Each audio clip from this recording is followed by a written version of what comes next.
Welcome to Libyth. I'm glad you're here.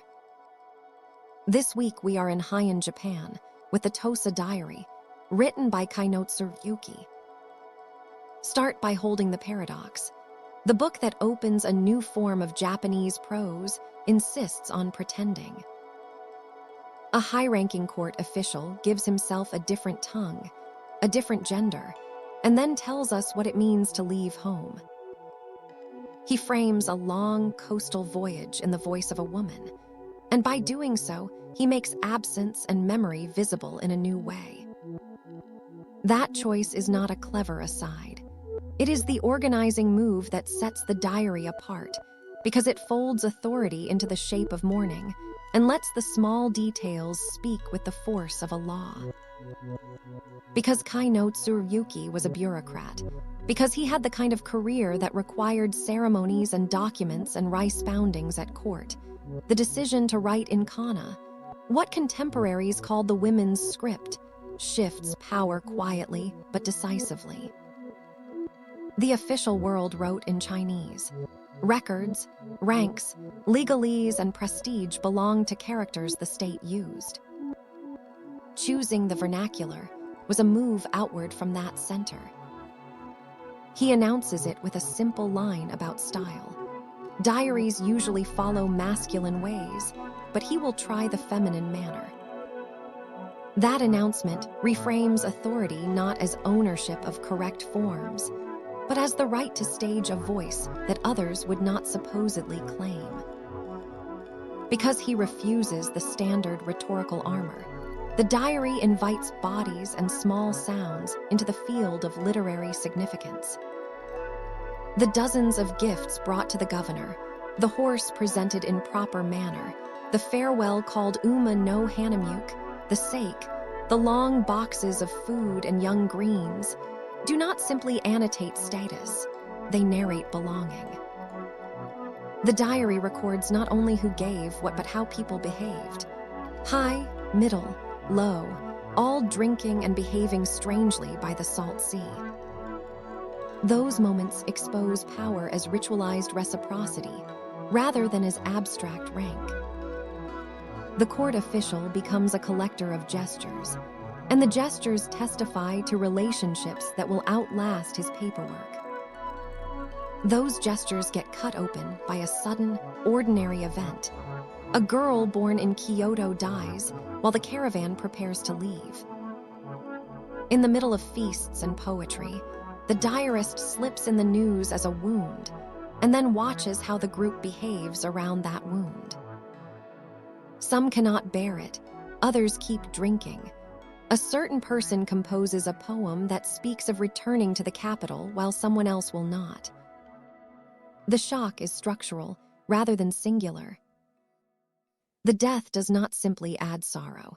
It rearranges what the rest of the voyage will mean, because the party that set out in ritual joy now carries a loss that reshapes every song and every palm placed on a forehead. What the official record cannot accommodate, the kana diary holds. And this is already the book's first argument. The private language can carry what the public language drops. Because the sea holds the group in suspension, the journey itself becomes an emotional container where performative acts and private grief collide. They leave at the hour of the dog, row from one harbor to another, anchor, wait. Days turn into lists of ports and weather. The diarist notices how the boatmen sing, how children speak, how even the moon will rise from the sea as if to remind them that east and west change roles in their light. That repetition of place, Aminato, Yorado, Azu, Sumino, Naniwa, is less about mapping than about rehearsing attachment. Each named stop calls forth a different kind of remembering. A song from an old woman, a child's question about a place called Heian, a poem about pines and cranes. The voyage arranges memory into episodes that carry the weight of both ceremony and accident. Because loss arrives amid ceremony, grief becomes active rather than hidden. People compose poems to make that action manageable. A governor sings of regret before returning to the capital. A child composes a reply and then is ashamed. And a Waji woman utters a plain line that moves even the ship lord. The poems function like sutures sewn across the wound of separation. They do not heal, but they hold the edges so people can continue to live inside the day-to-day. Those verses are not private frettings. They are public instruments, recited aloud, judged, praised, left unanswered. Grief thus hides in plain sight, carried forward by rhyme and ritual, where the social system repurposes mourning into communal language. And the diary records all of this without pretending that the communal language is sufficient. It isn't, only that it is necessary. Because the sea keeps them waiting, ritual accumulates as an effort to control contingency.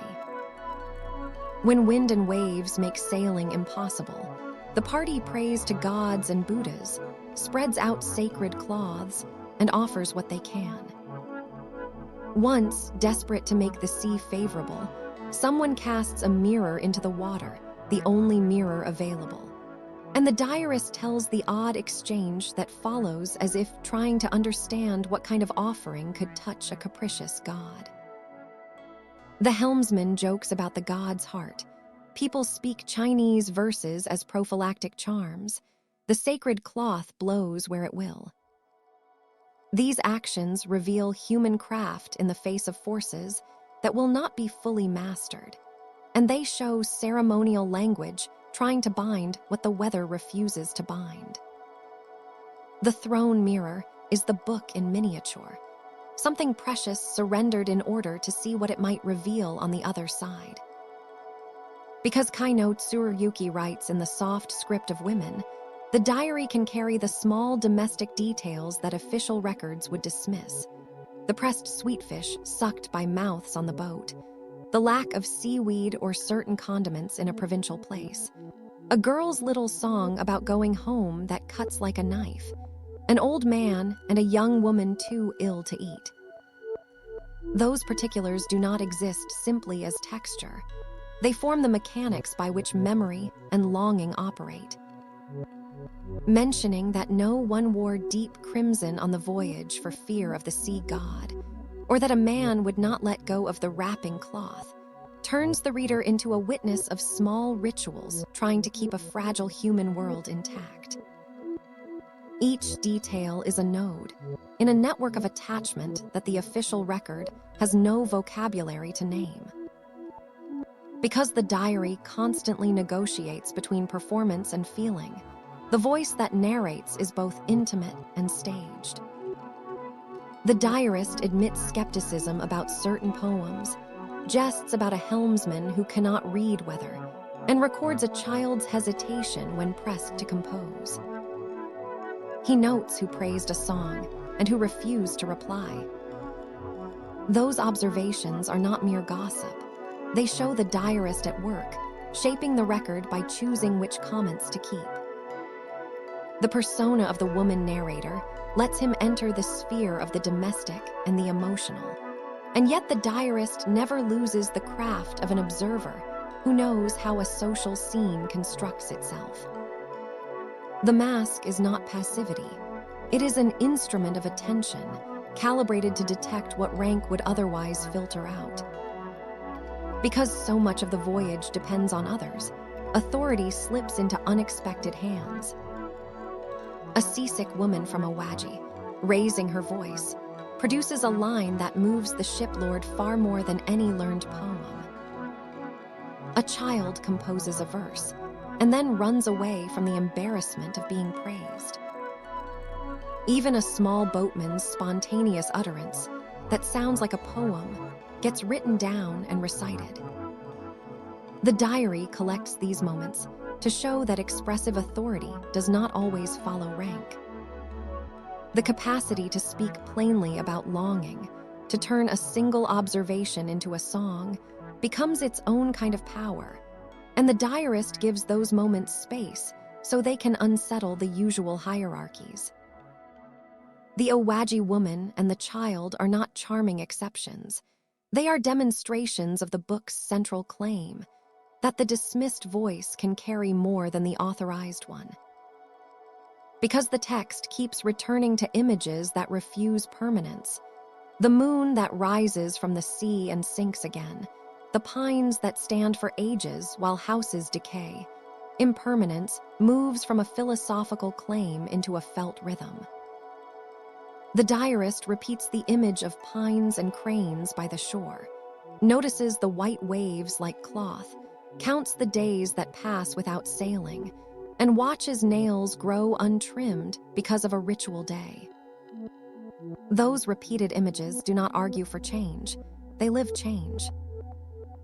They let us experience how time strips and rearranges things, how a house once full of life appears broken and tattered upon return, how a small pine born in the diarist's lodging grows, while the daughter who once lived there does not return. Impermanence here is not Buddhist doctrine delivered from a pulpit. It is the texture of specific objects in specific light. Because life keeps being interrupted by pirates rumored to circle, by wind and rain, by the need to offer to see deities, the diary shows ritual and improvisation braided together. At one point, the group rows by night because they fear pirates. They pray, spread the sacred cloth, and rely on the helmsman to steer by where the cloth scatters. In other moments, they wait for favorable wind, sing boat songs, and judge poems as if those poems might steer the day. The constant alternation between preparation and improvisation makes the voyage a study in how people attempt to manage contingency without assuming mastery. The diary records the making of those attempts as carefully as it records the failure of some of them. And in that double attention, it shows the human condition at its most ordinary. We plan, the sea refuses, we try something else. Because the voyage keeps shifting between land and water, between the capital and provinces, the diary maps how attachment is distributed across space. The diarist remembers a house with a pond sunk in the yard, pines that have lost branches, plum blossoms that still smell of the past. He registers estates that were famous before, the pine groves that bear names, the harbor that still keeps the echo of a woman who once lived there.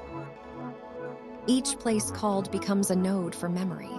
The travelogue is not simply movement, but an inventory of what remains and what has been lost.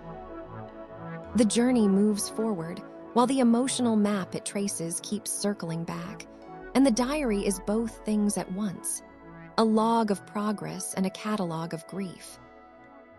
Because counting days becomes a form of consolation and a form of torture, the text keeps its calendar visible.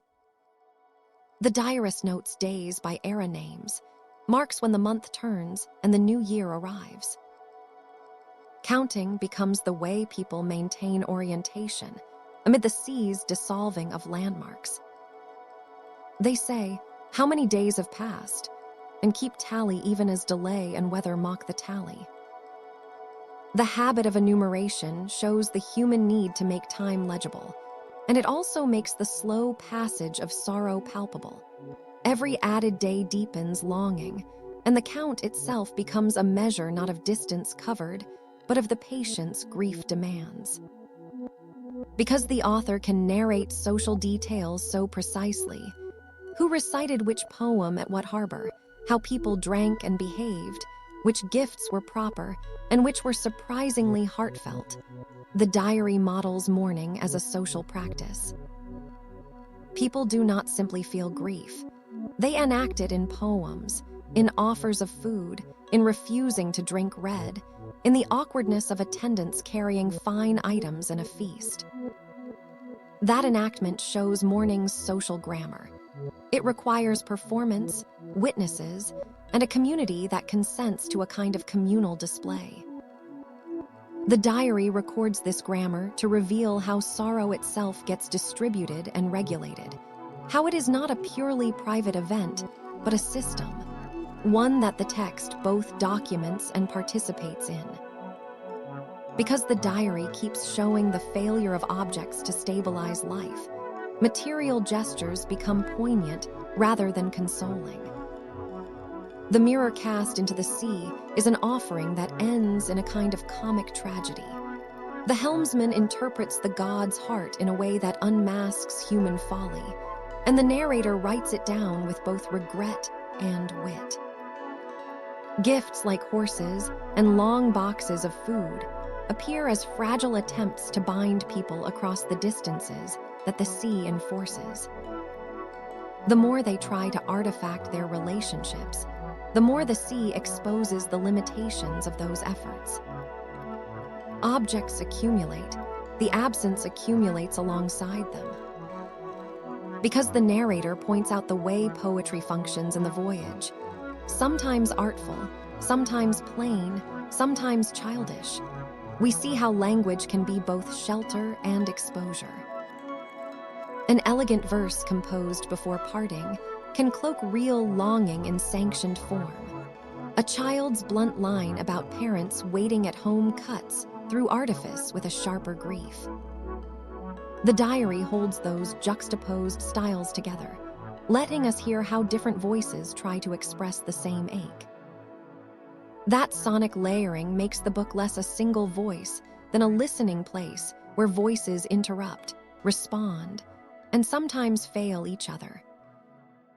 The official and the unofficial share the same deck and the same moon, and the diary refuses to decide which one speaks more truly. Because the diarist refuses to close the lacunae he documents, the text models a refusal of neat closure. When he returns to the capital, he finds a house in ruins, a person once entrusted with it in ruins, and a sense that what was relied upon no longer stands. He writes of wanting to tear things apart, of longing that cannot be satisfied. There is no tidy moral or consolatory ending. Instead, the narrative leaves the wound visible and active. That refusal to tidy the story is the book's ethical posture. Human life is seen in its incomplete, ongoing ache. And that is the posture this series of videos will hold, not explaining the diary away, but staying inside its pressure, following the argument it makes about language, grief, gender, and the limits of return. Because the book records how public ritual and private feeling co-constitute one another, it teaches a politics of sentiment. The diarist shows how power works not only through decrees and ranks, but through the management of feeling. Who gets to sing, who is allowed to grieve publicly, who is praised and who is ignored. By writing in kana and arranging the voices of common people and the elite side by side, Tsurayuki stages a different distribution of cultural authority, one that recognizes that the art of governing feeling matters as much as the art of governing land. 5 themes run through all of it and through every episode to come. The mask, which is the male author behind a female voice. The journey, which is both a coastal route and an emotional container. Grief, which is the hidden engine that drives everything forward. Language, which is the political act of choosing kana over Chinese. And the diary form itself, which announces its own fictionality and then proceeds to tell the truth. None of these themes closes neatly. All of them build on each other. That is exactly as it should be. That's all for today on Libyth. If you want to follow the whole journey, subscribe, one new book every week. At least we try.